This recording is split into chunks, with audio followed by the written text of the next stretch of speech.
Replace fear with the confidence to make sales. Developing offers, honing communication, building relationships, intentionally creating success for yourself, your customers, and your community.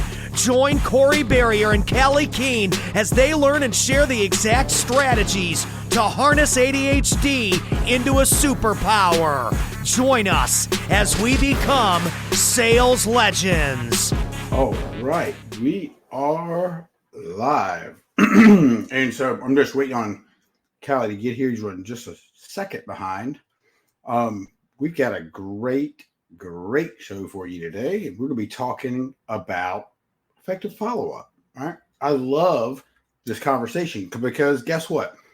If you're watching this or listening to this, do you suck at follow-up? That's the title of the show. And ADHDers, by design or by default, I should say, typically suck at follow-up. Right? I mean, it is what it is. It's one of those things that, like, it's an executive function issue lots of times, right? And the reason I say that is because ultimately, the best way I can explain it, and look, if you're ADHD, then you get this. I know you get it because you just get it, right? It's like, the best way I can explain it, it's like, you should follow up on this thing, whatever it is, right? Doesn't matter. Business, personal, whatever. And we look at it, right? And we're like, well, I need to follow up with that customer. He's going to pay me a lot of money, but I need to go ahead and go wash my car first. Cause it's not more important, but right now it feels like that's what I need to do. I just need to clear my head. Right. And then what happens? We quote unquote, go clear our head and go wash our car. And guess what? We forget to follow up because that's just what we do. And all right, looks like a man is popping into the stream. There he is. Woo! What's up, dude? What's up, brother? I'm just talking a little bit about, so I'll just finish what I was saying up. So follow up. Now, the example I gave is, we'll tell ourselves, hey, I need to follow up that customer because they're going to give me a lot of money, right? Which should be a valid reason to stop whatever you're doing and go do that follow up. But here's what happens, Callye. I have the follow up thought, right? Or this is what used to happen. I have the follow up thought. It still happens again. And I'll say, you know what? I need to clear my head. I'm going to go wash my car before I go send that email because my car needs to be washed. And I can give you a million reasons, right? I could just keep going down the list of the reasons why I need to go wash my car. So I go wash my car and then I forget about the follow up, right? Mm. I mean, you're on the right path because now you know that you do this thing. So now you can, as a third party observer, right? You're playing a video game and you see the person from the third person perspective. You see the whole person walking around. Right. This is a key insight to a lot of breaking these bad habits. You look at yourself like you're a neutral observer. You're like, Corey, you're doing it again, man. Just pull the Band-Aid off, send that email. But we're going to talk about other things that make it so maybe there isn't a Band-Aid in the first place, right? Or you have this so automated that you rarely have to do it. Or you just do it the way that you like it, and then other things happen. So it's not all on you. It's not a, Corey, remember these 153 things that you're supposed to do today. And by the way, wash your car. Right. But wash the car first, right? Yeah. But you bring up a great point, Callye. This is one of the things that you've helped me a lot with this, with automating some of the things in my life that I suck at. And you can't automate everything, and you've got to really make sure that all the steps are in place when you do automate, because if the right steps are not in place, and you're a master at this, guess what? The automation's not going to work. And then you're going to look like a bigger idiot. Yeah, I mean, well, there's lots of structures for reducing the processing power of what you do, like your direct involvement. I think everybody's heard the deal or the lead framework, and there's different words for those acronyms, but you delegate, eliminate, automate, leave, or lead, however you want to think of that. But what we commonly, people will skip the eliminate step. First of all, they won't look at this and say, what can I not do? Which I think is very important. But the delegate step, that is the biggest type of automation on earth. This is why organizations exist. This is why management structures exist. This is why people have administrative assistants, why they have personal assistants. That's why everything works the way that it works, is because delegation is so important. And maybe you think that no one can do it like you. What you do is an art, not a science. That you can dodge bullets or whatever insane and asinine thing that you think, but most likely you're probably 40% as good as you need to do it, right? The thing that you think you're a master of, you suck at, because most of the time you're not even doing it. You're doing something stupid. You're doing something you shouldn't do, and you think that it's really expensive to not do it your way, or to hire somebody else, or to work with a team. So we're going to get into a little bit of that. But yeah, Corey, what Corey's talking about is he's seen me do this. I make flowcharts for everything. I make documentation. The reason is because I'm a super visual person, right? I'm that guy that I can visualize a puzzle in my head and I can move it around, right? And I've developed that skill, but it's so developed that unless I can see it, I can't understand it. You can tell me anything you want. Unless I'm drawing a diagram of it in my head, I'm making a picture or a metaphor of it in my head, I won't remember a goddamn thing that you said. So, yeah. Well, sidebar on that. Guess what? So if you are, if you're in sales or you do presentations, right? Think about this. 33% of the population learns visually. So to your point about visual aid, or you having to see it visually to absorb it, I'm very similar. I lean towards the visual.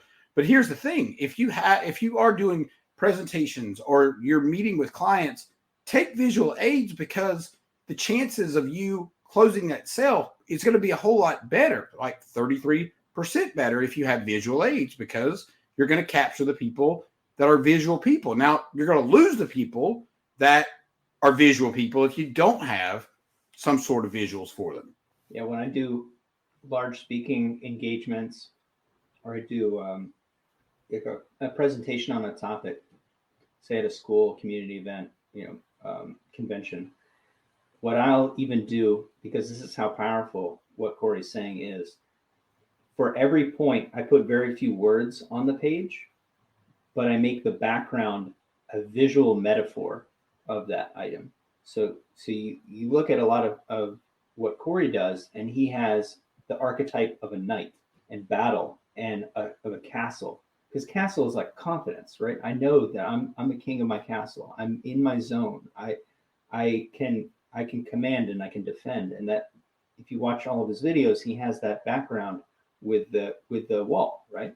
If you have his lead magnet, he has that same wall in there. And that visual power, people can remember that picture. If it's a funny meme, people will tell other people about it, but it will embed that idea into their head. So I kind of wish we had some slides to embed these ideas in their head. But that's how powerful it is. It's just boiling it down, not some complicated flowchart, but just right down to a picture. People can get it and they'll remember it. They'll tie your point to that picture. They'll remember it forever. But when I look at these systems, I have to say, and then this happens. And then if this happens, this happens. And I've developed that because I've been doing business process compliance for 14, 15 years. It's a good skill to have. It's very boring. But when you look at optimizing systems and removing yourself or not doing the things that you're terrible at, this is great, because you can communicate and say, everything that's in blue, that's what you do, Eric. here's all of the different roles, and here's how we're going to hire for them. It's very straightforward and simple. But when you look at it, a lot of times, I think every time we work with a business owner, Corey, they don't even know what they do. They think they're the best. And then you line it up and they can't put 3 boxes together. Then we reach out, then we do the demo, and then we follow up. Say, okay, that's great. How do you follow up? What's your system? What's your process? Just write it down in a list. You do this, and this, and this. Draw it out in the boxes. This, then this, and then this. Who does that? Never seen that happen. Never seen it happen. The companies that do that, they've already 10x. They're ready for strategies that we don't have time to talk about on the show, right? But if you're looking at your follow-up and you don't know, in 3 days I do this, in 5 days I do this, in 7 days she does this, every quarter we do this, every year we do this. If you don't have that stuff written down and you're not executing on that plan, dude, come on. Well, you're missing half the money in your whole business. Well, it's true. I'll tell you, Callye, one of the biggest things that I find that people, and this won't shock you at all, but one of the biggest things I find is people won't pick up the damn phone. Like, literally, this would solve so many of your problems, and this is why. You might be thinking the phone's dead. You might be thinking, well, people are not going to answer. Wrong. Because here's the reason that's wrong. Because 2020 hit, everybody got, shut down and weirded out. And so it shifted when people pick up the phone. It's really strange, but I believe that because of the lack of human connection during that time, people were willing to answer the phone for anybody, right? And so you should think about that and utilize that. And guess what? People really appreciate the phone call. Not everybody, but most people that are, especially high-end clients, and we talk about a $40,000, $50,000, $60,000 deal, they want a phone call, right? They don't want you just to send a bunch of automations to them. They don't want you to send a bunch of canned emails. That doesn't work in that scenario. It might work for a $47 product. It's not going to work for like a big ticket item. It's just not. So you don't have to pick up the phone for a $47 item. I'm not saying that. You can, but I don't know that it'd be worth your time. It could be, but if it's a massive deal, it's worth your time to go the extra mile, pick up the damn phone, and call the customer. Like, it's really not hard. I'll give somebody a hack, because if you're watching the show, you know that I don't have a line. You have to schedule a Zoom. If they call the person that answers the phone, so our CSR, they schedule a call, and then you get on a Zoom with me.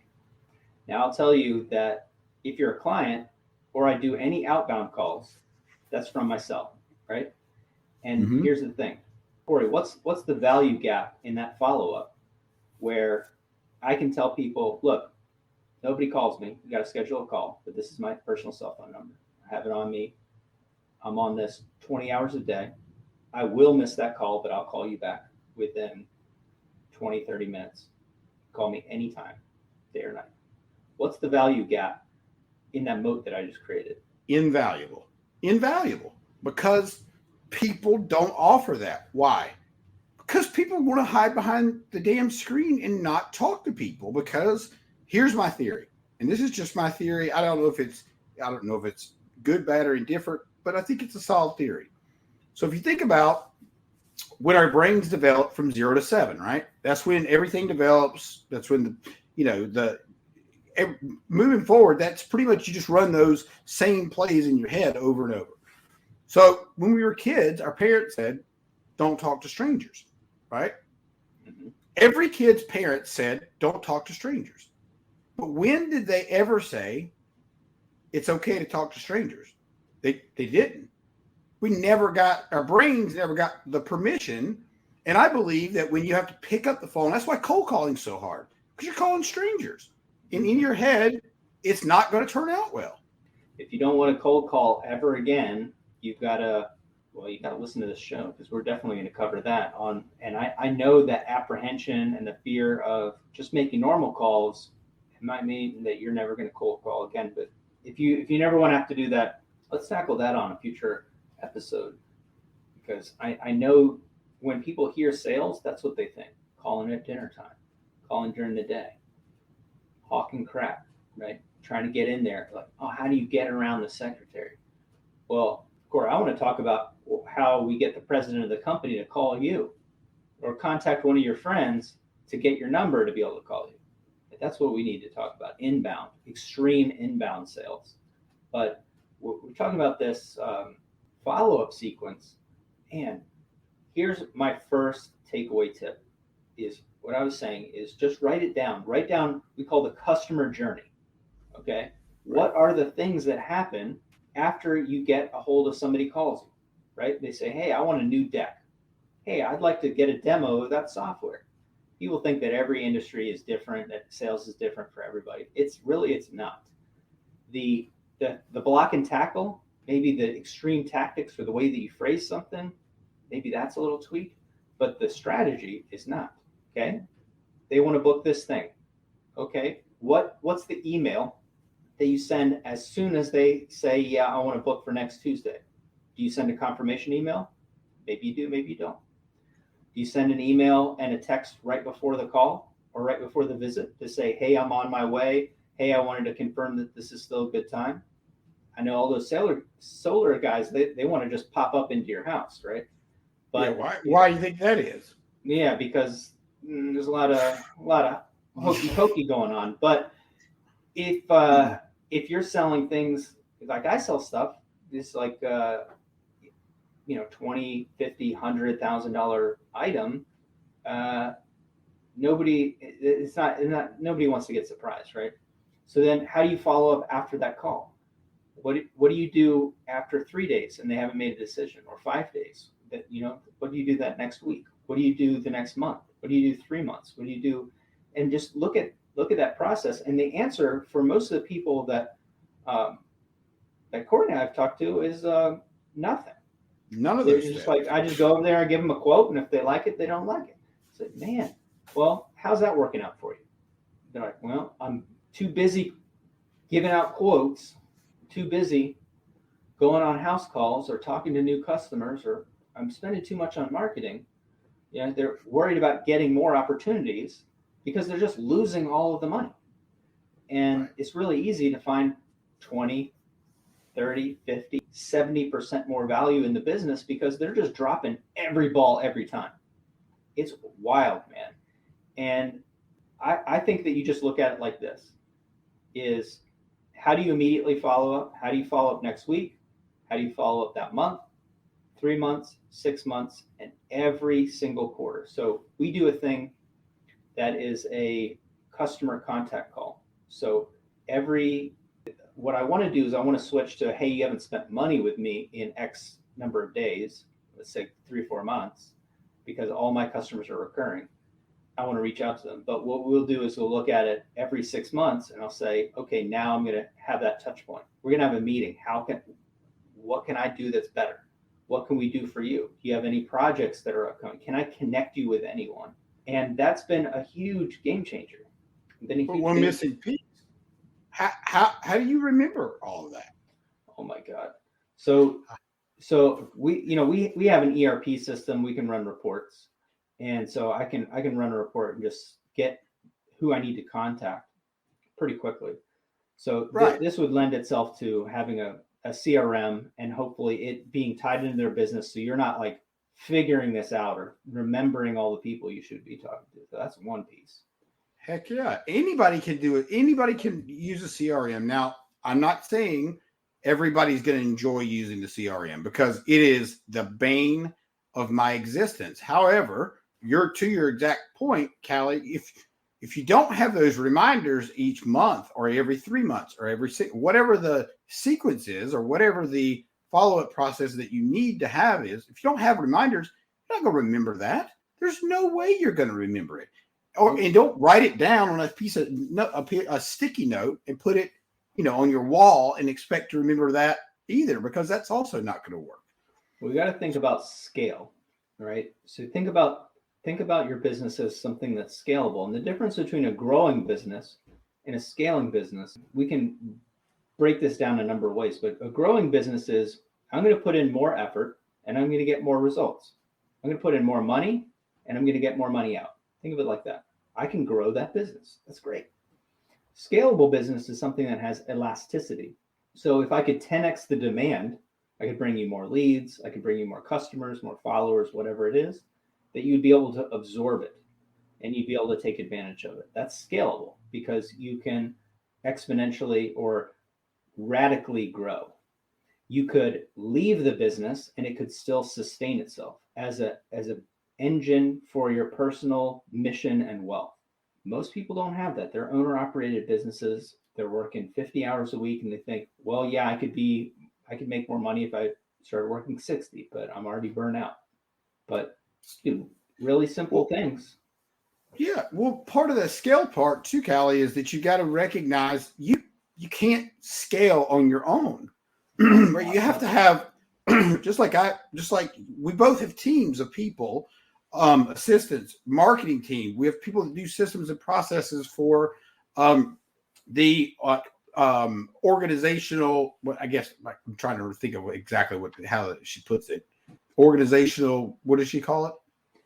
Well, let's call it business processes and systems, organizational excellence. There you go.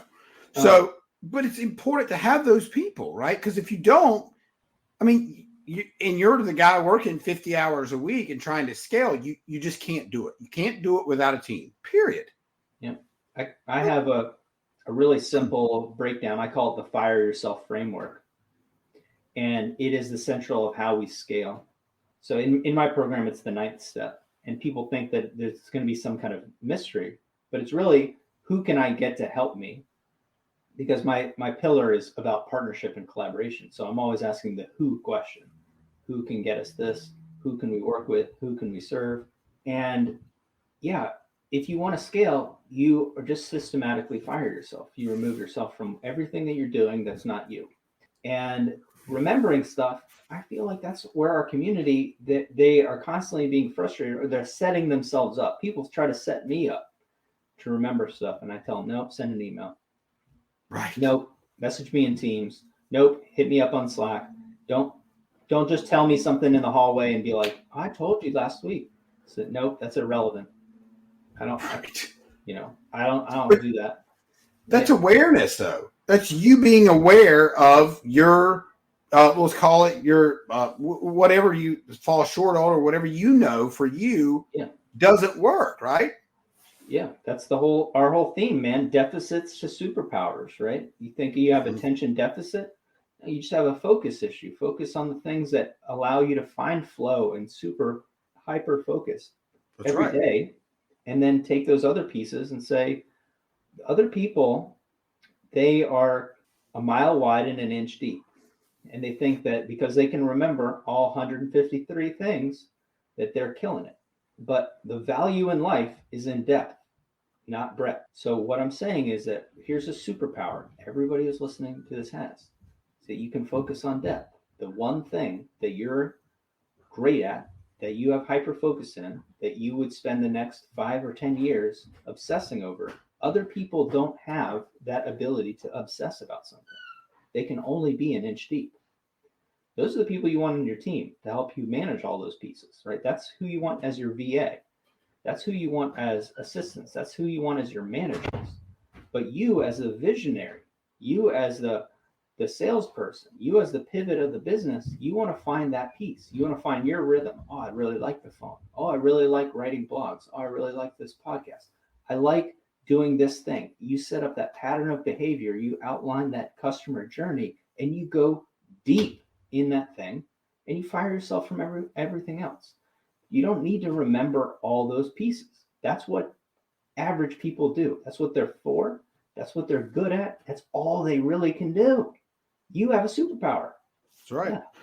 So I want to, you mentioned, you mentioned assistants, VAs, and, let's dive into that for a second, because this is something that, at the beginning, when I brought on my VA, I struggled because, and I think this is where a lot of people struggle, and I could be wrong, but it's hard. For me, it was hard because I didn't know I just didn't know. Hell, I listened to a book on this, and I still didn't know exactly what all to ask them to do because it was hard for me to conceptualize the amount of time that it takes to do a thing. It was hard for me to visualize how long, it was, basically how long it takes to do each thing. And so I didn't know that if you don't give them work, they don't work, right? I didn't know all that, right? I also didn't know the different ways. Now, let me just dive into that really quick. A couple of ways that we've utilized this is one, we've used this to email thank yous, like personalized thank yous to people that I've been interviewing, for example. We've also used this for helping with some of our mundane posting, right? We've used it for sending out mass amounts of email, mass text messages, mass voicemail drops. Welcomes, Guess what? Data That's right. scraping, outreach for, we have something really interesting for pulling in new speakers for this show and for your podcast, my podcast, and you have to think of like, if you get into that depth zone, the creativity zone, say, oh, wouldn't it be cool if everybody every national grade speaker in my industry was on my show? Wouldn't it be cool if I had an email exchange where they followed me? You can come up with a strategy and say, yeah, well, that's 1,000 people that somebody has to build a list, use hunter.io or another service to find their email address, send an email to them, schedule a time, all that. Are you going to do those things? Well, you'll have all those people as contacts and you'll be out of business. But a VA, they'll be done with that in 3 days because they're routine tasks on the feed time. So yeah, we use them for stuff like that. And it's great, dude. Like it's really, really smart. Now, here's where another thing I think where people could potentially struggle is maybe they don't know where to find these things. And we can talk about that at a later date, but that's going to be, here's the deal. We've got a lot of these resources that we're going to offer inside of the group, but these resources are unbelievable. And here's another thing I just need to point out. Lots of times we can't conceptualize, or maybe a better statement would be, we don't feel like we're worth hiring someone to do these tasks. Why? Because we can do the task. We just don't do the task, or we just don't want to do the task. Not because we're lazy, just because it is something that is really time consuming or challenging or boring or all of those things. And it makes my life so much easier to have somebody to take care of those things. Oh yeah, man. And look, this is a powerful part. When people think of automation, they think of complicated software and funnels, and we see that. We use Go High Level, bring people in. We can do sequences and have text messages and have it go to little calls, and a lot of that's done by VAs anyways. It's not actually software. You'd be surprised. But yes, you can do all those things. But in general, when you're just getting started, your cup, we're filling that cup. It's a little tiny. We need our 1 hour win or a 1 week win, and it's usually something like, hey, I'm going to give you a list of all 1,200 customers that we serviced in the last 2 years.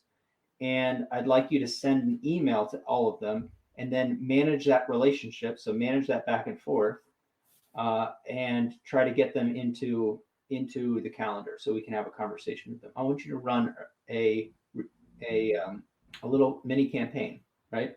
Reactivation campaign. And the right VA knows exactly what a reactivation campaign is. They'll say, I need this email, I need this email, I need this, or I need this kind of text message or messenger script, and you can craft it. So without saying, oh, I don't want to do that because I'll be answering emails the whole week. It's like, no, somebody else will be doing it. A lot of this we can tie in with very simple systems, very simple strategies, and then work with somebody who does this or has done it for many organizations so they can execute it with a few bumps. I'll be honest, right? A little bit of bumps, but then you have that resource forever. You fired yourself from that one activity. But there's lots of really simple things. I want to give maybe a little different, a really dumb thing that I don't know that many people know about this, but this is something I use because you want an excuse to do that outreach. Once you figure out that follow-up, that's where the money is, and you get over that fear of the phone, or you create the system, like I'm saying, the customer journey system, you realize every excuse to be able to reach out to somebody is a possible sale. And people's systems, they'll be dumb. They'll be like, oh, I'm going to figure out Corey's birthday and I'm going to send him a birthday card. I'm like, huh? Okay. But everybody's doing that. They're saying that on Facebook, whatever. What I do is I use Google Alerts for their business, for their address, and for their name. And what so Google go dive into that. Okay, so it's google.com/alerts. You just type in Google Alerts and you'll find it. What it does is it monitors the internet, or at least everything that's in Google. It monitors it, and when it finds new content, it sends you an email. So if I put in a Google alert for Corey Barrier, and he gets to be elected mayor, there's going to be a couple articles written about how he's elected mayor, or if his company got acquired, or he won a big defense contract, or he was in a charity event, or he spoke at this place, whatever. I don't have to spy on him. Google's a great spy. It knows all the stuff that's going on. So you use Google Alerts, put in a full text match of my client's name, and then it gets emailed to me when something in their life happens. That gives me an excuse to be a good human being and reach out and say, hey, Corey, I just saw that you played golf in that charity event. Look at that picture of you was really cool. It's great to see. Hey, next time you do something like that, that aligns with what I'd like to do. I'd like to at least come out. If there's a way that I can get involved, let me know. And he's like, now he feels seen. He feels valued. And it gives me an opportunity to do a lot. A lot of my clients get acquired. And he feels safe, right? That's super important. At the end of my emails, I always say, hey, I'm doing XYZ. If there's anything that I can do for you, please let me know. You're absolutely welcome to schedule a call. Here's my Calendly link anytime that you want. I don't sell them anything. It's not a sales email. It's a touch point. Everybody that's listening to this, if you use this strategy, because what I'm telling you to do is systematizing and weaponizing being the highest version of yourself. I'm not saying go be a creeper. I'm not saying go and use that as be like, hey, Corey, I saw you were in a charity event. Must mean you have a bunch of money, bro. Why don't you give me some of that money, huh? Help a brother out. Just kidding. You need a new roof? Right. I'm not saying that. I'm saying our job is to be remembered so we can be top of mind, and there's an opportunity for business to happen, or for a friendship to happen, or for that relationship to evolve. And one of the easiest ways to do this is to highlight other people and to highlight their wins. And I'll take it one step further, and then I think this is already, I'm filling that cup a little bit to the brim, is that if you do this for your clients and they win, somebody just wrote a case study about the value that you provide. And you can say, hey, I just want to highlight my client XYZ for this happening. Hey, I just want to highlight that my friend Corey was in this charity event. Isn't that cool? It's about the being around a circle of winners. So I get to highlight somebody that's in my community, that's in my circle, that's a client of mine, and I get to participate in the value that's created, in the brand equity that's created. I rightfully would be seen as an authority because of the people that are surrounding me. So you can take that to the next level, and you can use that to reactivate relationships with clients from the past, but you can also use it as a marketing or sales tool to say, hey, did you see what XYZ just did? They just landed that $1 million contract. Man, I remember when I worked with them, they didn't even have a follow-up sequence. Exactly. This is such a good example. And I think lots of times we just don't think about, just talking about the things that we are doing with our clients that are successful in the way you just said, right? We always think it needs to be some, video review or whatever the case may be, but the review could be right in front of you, to your point. So I would say, yeah, this has been a really good show. And I'm going to, I have in our welcome post, I mentioned that if people want to download my effective follow-up cheat sheet, they can do that. But you're going to have to just type in the little box, whatever it says in the welcome email. I think it says, yes or something. I can't remember exactly what I put. But follow that welcome email. And if you want that, it'll be effective for you. It was effective for me. It'll be effective for you because we're both ADHD just like you. So I think that's it, brother. All right. Later, guys. Another great episode. Thank you, everybody. Oh, we forgot the call to action. You see, if you're watching this, join our Sales Legends, our ADHD Sales Legends Facebook group. You can see it at the bottom of the screen. And if you're listening to this, you will see it in the show notes. All right. Later, guys.